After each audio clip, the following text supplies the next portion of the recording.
అది చూసి ఇంకెంత బాగుంటది, మామూలుగా ఉండదు. చిరంజీవి గారిని అలా చూడాలని ఎంతో మంది యాంగిల్ ఉంటుంది, నాకే కాదు ప్రతి ఒక్క ఆడియన్స్ కూడా ఉంటుంది అనమాట. నేను ప్రభాస్ ఫ్యాన్ గా చెప్తున్నాను, చిరంజీవి గారికి 6 ప్యాక్ చూపెడితే మాత్రం థియేటర్లు చినిగిపోతాయి అనమాట. సో ఎలా ఉంటుంది అంటారు స్పిరిట్ సినిమా అయితే 2 బాంబులు పట్టకెళ్ళి సినిమాల ముందు పడేస్తారు ప్రభాస్ ఫ్యాన్ చేస్తే, అంత ఎట్లా ఉంటుంది, మామూలుగా ఉంటుంది. ఇంకా దాని గురించి మాటలు ఏమన్నా 2027 వచ్చిందంటే ఒకటే గుర్తొస్తుంది, స్పిరిట్. ఇంకంతే, ఏ మూవీ ఉండదు. 2027 రికార్డ్స్ క్రియేట్ చేయాలన్న స్పిరిటే, రికార్డ్స్ బద్దలు కొట్టాలన్న స్పిరిటే, రికార్డ్స్ సెట్ చేయాలని స్పిరిటే. ఇప్పటి వరకు మనం ప్రభాస్ గారిని ఇంటెన్స్ ఇలాంటి ఒక సీన్స్ లో చూడలేదు, బోల్డ్ సీన్స్ ఇప్పటి వరకు చూడలేదు.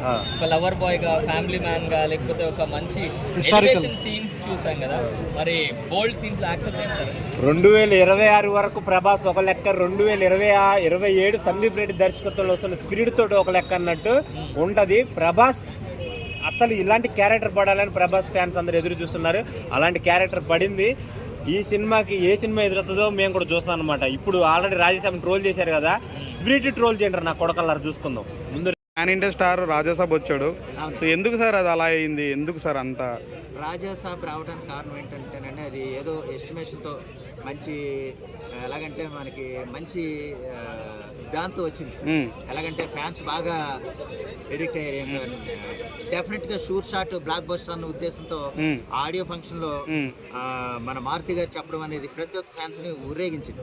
అంటే ఎంత కాన్ఫిడెన్స్ తో చెప్పాడంటే, నేను పలానా విల్లాలో ఉంటాను, అవసరం అయితే ఈ సినిమా కనుక దెబ్బతింటే ఒక 5 నిమిషాలన్నా సరే మిమ్మల్ని బోర్ కనిపించేలాగుంటే నా విల్లాకి రండి అప్పుడు అనేసి అంత కాన్ఫిడెంట్ గా చెప్పిన ఆయన, ఈ ఫ్యాన్స్ కూడా ఎంతో షూర్ షాట్ బ్లాక్ బస్టర్ ని నమ్ముతే అందరూ కూడా ఎంతో కాన్ఫిడెన్స్ ఉన్న అటువంటి సినిమా తీరా సినిమా చూసేటప్పటికి, ఆ రిజల్ట్ ఆగిపోయేటప్పటికి ప్రతి ఒక్క ఫ్యాను డిసప్పాయింట్ అయ్యాడండి. దాని గురించి ఆ విషయంలో అయితే మారుతి గారు చేసిన తప్పుగానే నేను. సో మేకింగ్ మాత్రం హాలీవుడ్ బాలీవుడ్ రేంజ్ లో ఉందని అంటున్నారు, మీరేమంటారండి? అంటే కొంత సాంగ్స్ కానీ చీప్ గ్రాఫిక్స్ కూడా ఉన్నాయంటున్నారు. దాని విషయంలో ఏంటంటే మేకింగ్ ఎలాగున్నా అంటే బడ్జెట్ ఉంది, మేకింగ్ ఉంది, పాన్ ఇండియన్ ఆర్టిస్టులు ఉన్నారు, సంజయ్ దత్ లాంటి పెద్ద ఆర్టిస్టులు ఉన్నారు, అందరూ ఎక్స్ట్రాడినరీ కాస్టింగ్ ఉందండి. కానీ ఏంటంటే దాన్ని ఒక పాన్ ఇండియన్ డైరెక్టర్ గా ఎదిగే అవకాశం అనిల్ మన ఈ మారుతి కోల్పోయాడని నేను నమ్ముతున్నాను. ఆ విషయంలో అయితే పూర్తిగా మారుతి చేసిన తప్పే. ఒక అటువంటి గ్రేటెస్ట్ పాన్ ఇండియన్ స్టార్ అవకాశం ఇచ్చినప్పుడు ఆ సినిమాని నువ్వు బాగా తీసి నిలబెట్టుకుంటే నువ్వు కూడా ఎంతో గొప్పగా ఎదిగేవాడివి. అవకాశం నువ్వు కోల్పోయావని మారుతి గారు ఎక్కమీదటైనా తీసే సినిమాలు కొంచెం బాగా శ్రద్ధ వహించి తీస్తే మంచిది అనేది నా ఉద్దేశం అండి. ఈ విషయంలో ఏంటంటే రాజాసాబ్ని ప్రభాస్ గారు ఏంటంటే అల్టిమేట్ గా అటువంటి జానర్ చేయలేదు కాబట్టి ఒప్పుకొని చేశారు. అది ఆయన తప్పు కాదండి. మారుతితో ఎందుకు చేసామని కొంతమంది ట్రోల్ చేస్తున్నారు. ఇది కూడా ఫ్యాన్స్ మరీ విపరీతంగా రెచ్చిపోకర్లేదు. ఈ మాట ఎందుకంటానంటే ప్రభాస్ గారు ఈ ఒక్క సినిమాతో అయిపోరు, ఆయన ఎన్నో గొప్ప సినిమాలు చేస్తారు. చాలా పెద్ద పెద్ద ఒక్క సినిమాతో ఆయన కనుమరుగు అయిపోయినట్టుగా మీరు ఫీల్ అవ్వకలే.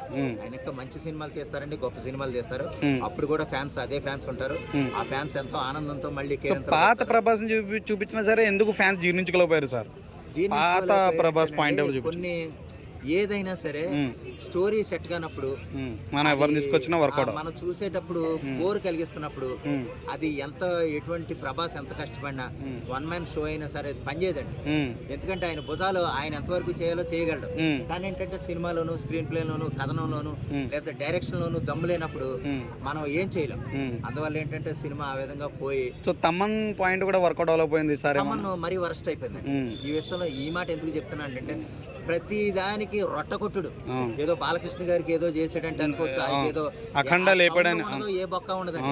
ఓకే, ఏదో సౌండ్ ఒకటి పెట్టేసి బాధేయటం, రేకులను బాధినట్టు బాధేయటం తప్ప అసలు ఆ తమన్ అనేవాడైతే వేస్ట్. ఎందుకంటే నందమూరి తమన్ ఎందుకు పెట్టుకున్నాడో, ఏ పాటలో తమ్మలేమో అదిరిపోయా అని అదో పాటలో ఏది సనాతన హైందవ ధర్మం అని ఎంతో గొప్పగా చెప్పిన ఆ సినిమా ఇలాంటి సాంగ్స్ ఒక ఏదో పాటలో ఆ సినిమాకి అవసరమా? ఈ తమన్నా లేకపోతే బొక్క ఆ సినిమా ఇటు రాజాసాబ్ని చెడగొట్టడంలో గానీ లేదా ఈ మన అఖండ 2 సినిమాని చెడగొట్టడంలో తమన్నా హ్యాండ్ ముఖ్యంగా ఉంది. ఎందుకంటే ఏదో సౌండ్ వద్దండి, ముందు అవతల మాట విన్నామండి. లేదా ఒక హీరో చెప్తున్నాడు, బాలకృష్ణ గారు చెప్తున్నాడు, ఆ మాట వినకుండానే నువ్వు చెదగొట్టు కన్ఫ్యూజ్ కావాలా, నీకు మాట పట్టం కావాలా, కన్ఫ్యూజ్ చేస్తున్నాడు. బాక్సులు పగిలిపోతా నేను గొప్పడు అని చెప్పింది నీ అంత సన్నాసి లేడు. ఆ విషయంలో అయితే తమన్నే మైనస్ అండి, పెద్ద మైనస్ దీనికి. ఎందుకంటే ఇదే విషయం నేను రాజాసాబ్ సినిమాకి కూడా విన్నాను. అందువల్ల ఏంటంటే తమని ఇక మీదటైనా జాగ్రత్త పెట్టి ముందు సో మాట్లాడే వాళ్ళు డబ్బు మాట్లాడండి. డబ్బు వచ్చేసింది సార్ తమ దీనిది రాజేసాబ్ది రాదండి, రాదా రాదు, అసలు ఖచ్చితంగా రాదు. అంటే పాన్ ఇండియా లెవెల్లో రిలీజ్ చేశారు కాబట్టి మోర్ దెన్ థియేటర్స్ ఇచ్చారు. 2 days బిఫోర్ వచ్చాడు కదా చిరంజీవి కంటే ముందు 3 days బిఫోర్ వచ్చింది. వచ్చాడు సార్ 9th వచ్చింది, ఇది 12th వచ్చింది. 12th వచ్చింది. కానీ మరి నేను డబ్బులు రాలేదంటారా? రాలేదండి, ఖచ్చితంగా రాలేదు. మ్మ్. ఇది ఎలాగంటున్నానంటే వాళ్ళు అల్టిమేట్ గా చెప్పింది ఏంటంటే 255 కోట్లు ఎంత వచ్చింది అన్నారు. అవును. కానీ అక్కడ వచ్చింది అయితే 230 కోట్లే. మ్మ్. అందులో షేర్ వాల్యూ చూస్తే 55% తీసేయాలండి. మళ్ళీ అంటే 230 కోట్లలో నీకు 115 కోట్లు 110 కోట్లు వస్తుంది. కానీ బడ్జెట్ వచ్చి 300 కోట్లు అని చెప్తున్నారు. 300 కోట్లు బడ్జెట్ పెట్టినప్పుడు 115 కోట్లతో సినిమా ఎలాగ ఇదవుతుందండి? అవును. అల్టిమేట్ గా ప్రతి ఒక్క డిస్ట్రిబ్యూటర్ ప్రతి ఏరియాలోనూ నష్టాలు పాలయ్యాడు. అదేంటంటే తర్వాత రాజాసాబ్ నిజమైన రాజాసాబ్ ప్రభాస్ గారు కాబట్టి ఆ ఎంతో కొంత రెమెడీ చూపించుంటారు. లేదా తర్వాత మంచి సినిమాకి డిస్ట్రిబ్యూట్ చేసే అవకాశం, ఆ నష్టాలని భర్తీ చేసుకునే అవకాశం తర్వాత ఎవరైతే రాజాసాబ్ తీసుకున్నారో వాళ్ళు మళ్ళీ ఇస్తారని నేను కోరుకుంటున్నాను. వాళ్ళైనా కొన్ని నష్టాల నుంచి బయటపడతారేమో చూద్దాం. ఎవరైనా కొత్త హీరో చేస్తుంటే బాగుండేది సినిమా ప్రభాస్ గారు కాకుండా ఈ లైన్ ఓకే, కొత్త పరంగా లెక్కేసినానండి.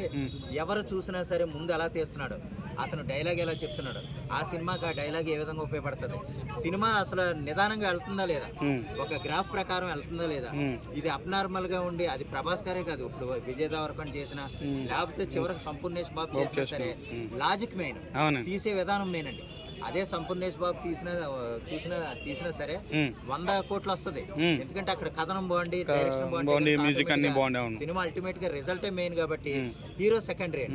అటువంటి పాన్ ఇండియన్ స్టార్ నేను అక్కడ పెట్టుకుని ఏదో నీ ఇష్టమైనట్టు తీసేసి నీ అవకాశాన్ని వచ్చిన మంచి అవకాశాన్ని పోగొట్టుకుని నువ్వు ఒక వేస్ట్ డైరెక్టర్ గా అసమర్థతతో ఉండిపోయింది అంటారా? అసమర్థతగా అంటే ఏదో చెప్దాం అనుకున్నాడు, తాను ఏదో రికవరీ ప్రాసెస్ లోకి వెళ్ళేదో చెప్పుకున్నాడు. కానీ ఓవరాల్ గా ఏంటంటే చాలా నష్టాలు పాలయ్యారు. మారుతి గారు ఎక్కడైనా కొంచెం జాగ్రత్తగా చూసుకోండి. ఒక సినిమా నష్టపోయి హీరో బ్యాక్ డ్రాప్ అవటం అంటే అది మాటలు కాదు. మీరు నిజంగా హీరోని వెనక్కి దించినట్టే కదా, అంటే ఫ్యాన్స్ లో విషయంలో దించేసినట్టు కాదు. ఆయన ఎంతైనా ఎదగలడు. ఆయన మీకు వచ్చిన అవకాశాన్ని మాత్రం మంచిగా ఉపయోగించుకోండి, మంచి సినిమాలు తీయండి. Thank you sir. Thank you అండి.